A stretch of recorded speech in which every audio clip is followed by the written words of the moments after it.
sommes heureux de vous retrouver ici au Congrès de la médecine générale ce vendredi 24 mars et je reçois, à tout seigneur, tout honneur, je dirais, je reçois la députée du Loiret, Stéphanie Rist. Stéphanie Rist, vous êtes venue, vous avez dialogué, vous avez été confronté, vous avez affronté les médecins généralistes aujourd'hui ici dans ce congrès qui vous ont posé beaucoup de questions. Vous sortez d'une réunion importante qui était avec beaucoup de médecins qui ont essayé de dialoguer, qui ont dialogué avec vous, qui vous ont posé beaucoup de questions. Comment vous avez trouvé l'ambiance ?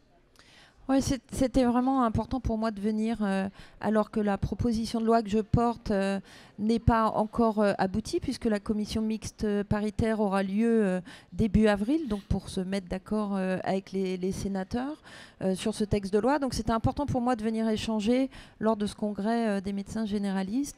L'ambiance était bien sûr un peu chahutante, on va dire, mais vraiment très respectueuse. Et je voudrais remercier tous les médecins qui ont posé les questions de façon tout à fait respectueuse. C'est vrai qu'on pourrait peut-être dire que les parlementaires que vous êtes d'une manière générale et les hommes et femmes politiques sont mis sous pression. Il n'y a pas que votre projet de loi, il n'y a pas que la santé, il y a aussi les retraites, enfin, etc. La période est difficile. Oui, j'ai eu la chance d'être rapporteur du texte sur les retraites, ce qui était beaucoup de travail, beaucoup d'écoute et aussi beaucoup de difficultés puisque cette réforme reste majoritairement impopulaire. Donc c'est vrai qu'on est dans une période et qui se retrouve dans la santé, de recherche de sens dans le travail, de la qualité de vie au travail, en fait d'une certaine forme aussi d'inquiétude, d'angoisse face aux transitions démographiques, transitions écologiques qu'on retrouve dans tous les domaines de notre société et qui entraînent aussi cette radicalité parfois et ces difficultés. La médecin, la rhumatologue que vous êtes, que vous étiez, mais je crois que vous exercez encore un peu, je ne sais pas si je crois que vous avez encore une... Oui, le lundi matin. Le lundi matin. Et était préparée à être aussi présente sur tous ces débats politiques, sociaux, sociétaux ? J'étais engagée, j'avais une volonté particulière, alors particulièrement sur l'amélioration de l'accès aux soins et j'avais prévu de beaucoup travailler et d'essayer de porter et d'essayer d'améliorer les choses. Mais on n'est jamais préparé face à la violence. J'ai aussi malheureusement des menaces et surtout sur la famille, vous voyez, et ça on n'est jamais préparé. On s'y attend pas, il faut essayer de se rappeler pourquoi on est là et garder ses convictions et son engagement pour poursuivre, c'est vrai. Alors vous avez notamment sur la santé, alors vous avez effectivement rappelé que vous étiez rapporteuse de la loi sur les retraites, donc ça a été un engagement important de ces dernières semaines. Pour autant, vous avez été très engagé sur l'organisation médicale et en particulier vous avez porté la PPL RIST, le projet de loi RIST qui a pris votre nom sur les IPA. Je voudrais aussi vous interroger sur un autre versant, sur l'intérim, mais on le fera après. Alors ça a été évidemment un point important souligné ici dans le congrès de la médecine générale parce que ça implique à la fois évidemment le médecin, le parcours de soins du malade, la coordination médicale, notamment des médecins avec les autres soignants. Alors qu'est-ce que vous leur avez dit ? Ils vous ont fait plusieurs remarques, ce n'était pas la première fois. Enfin, une sorte de contestation chez les médecins ? Oui, il y a une contestation, parfois une inquiétude, parfois aussi de la mauvaise foi. Les infirmières de pratique avancée c'est un nouveau métier, c'est très récent. On en a très peu, notamment en libéral encore en France, même si le nombre en formation augmente nettement. Ces infirmières de pratique avancée n'ont pas une vocation à remplacer le médecin, mais ont une vocation à exercer leurs compétences apprises à l'université avec un diplôme universitaire, leurs compétences en complémentarité du médecin. Et l'on sait que ces compétences permettent d'améliorer la qualité de prise en charge du malade et de libérer aussi un peu de temps médical. Ce qui ne révolutionne pas le fait complet de nos déserts médicaux malheureusement trop nombreux, mais ça apporte une pierre à l'édifice, une amélioration. devant ce métier nouveau, il y a beaucoup aussi de non-connaissance de à quoi ça sert une infirmière de pratique avancée. Est-ce qu'elle elle peut pas faire un diagnostic médical? Évidemment, c'est pas dans ses compétences.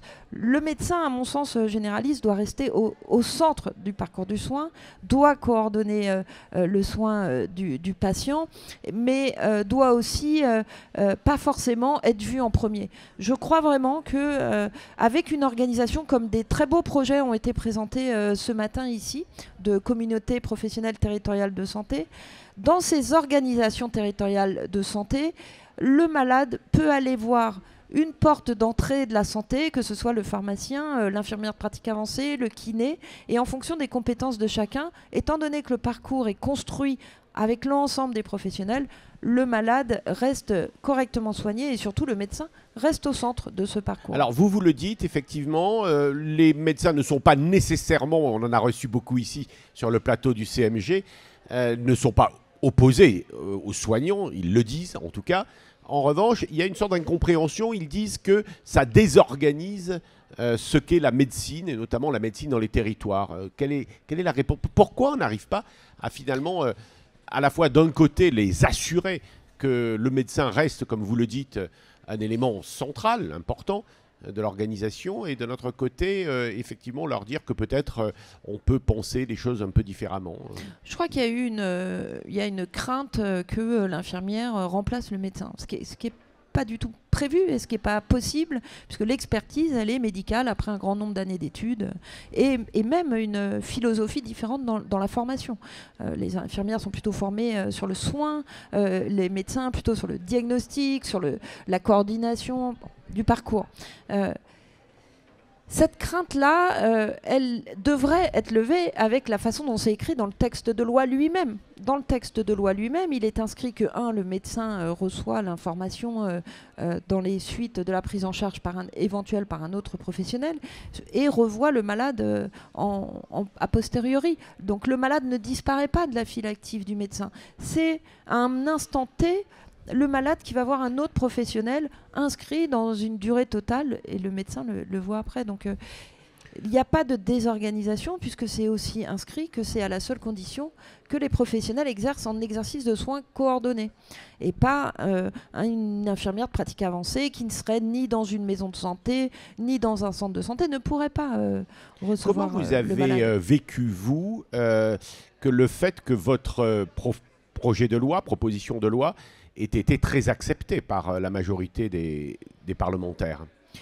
On a, quand on est, c'est ce que j'ai essayé de redire ce matin ici, quand on est politique, quand on est une personnalité politique, on est engagé à améliorer la vie de nos concitoyens.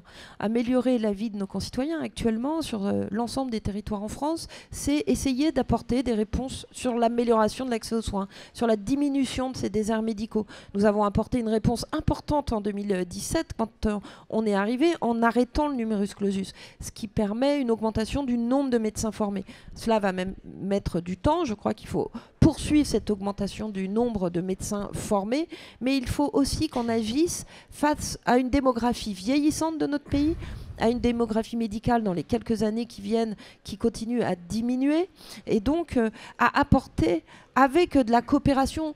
En fait, le ministre le dit régulièrement avec l'ensemble des forces présentes sur le terrain pour faire face à ces demandes très importantes. Stéphanie Rist, est-ce que les médecins n'ont pas l'impression qu'on s'occupe beaucoup des autres et pas assez d'eux? Oui, j'ai eu la question posée ce matin. C'est pourquoi vous occupez-vous des infirmières de pratique avancée et pourquoi vous occupez pas des médecins?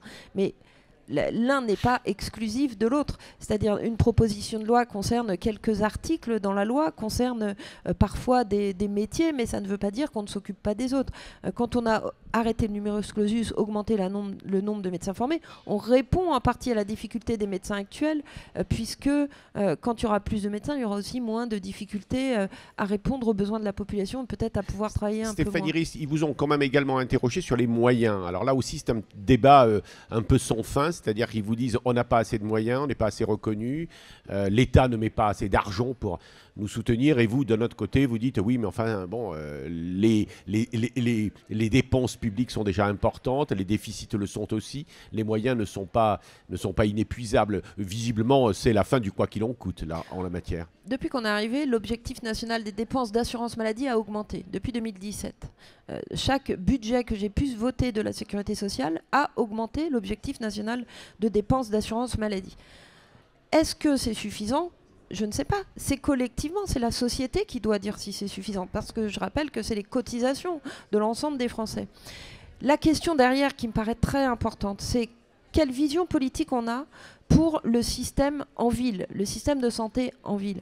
Comment on passe à un autre siècle, je dirais. Comment on se met en ordre pour pouvoir arriver à faire face au vieillissement de la population. Comment on décloisonne beaucoup plus la ville et l'hôpital, les établissements médico-sociaux. On va avoir à faire face à un vieillissement de la population très important. Et donc cette rémunération des professionnels qui travaillent en ville, dans le soin, dans la santé, comment on avance sur des rémunérations qui peuvent être collectives, individuelles. Et je crois que ça, il faut qu'on le fasse ensemble. Comment Et vraiment, c'est un enjeu majeur des années qui viennent et à mon avis, très rapidement. Comment vous avez vécu l'échec de la convention médicale et les médecins ont dit la loi Rist ne nous a peut-être pas aidé à avoir un accord avec la Caisse nationale d'assurance maladie. Alors, c'est vrai que le calendrier correspondait, pour des raisons d'agenda, le calendrier correspondait. Vous savez que les députés ne sont pas dans les négociations conventionnelles. Nous, on vote une fois par an l'objectif national de dépenses. Mais ensuite, c'est vraiment les discussions entre les représentations syndicales et la caisse d'assurance maladie qui font les négociations. J'espère pour ma part que très vite, ces négociations puisse reprendre sur une volonté collective de répondre à l'enjeu de la population qui est comment on se fait soigner, quoi. Notre entretien va bientôt venir à sa fin, mais pour autant, il y a eu une autre loi importante qui touche moins la médecine médicale que la médecine hospitalière, que l'hôpital. C'est la loi que vous avez portée sur l'intérim médical. Où est-ce que... Oui, c'est la loi qui a été votée en 2021 que j'ai pu porter dans le précédent quinquennat. Donc cette loi ne plafonnait pas l'intérim parce que c'était plafonné déjà avant d'autres lois, mais par contre permet techniquement d'empêcher les dépassements du plafond légal pour l'intérim.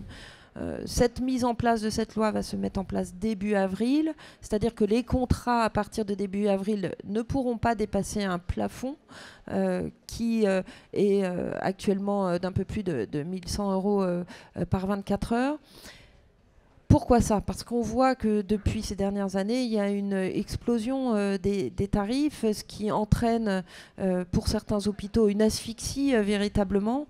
Et donc, et puis d'autre part, une désorganisation des services, et c'est tout à fait normal, si vous pouvez gagner 4 fois, 5 fois ou 6 fois plus en faisant moins de jours, quand vous êtes un professionnel, vous allez peut-être préférer ça.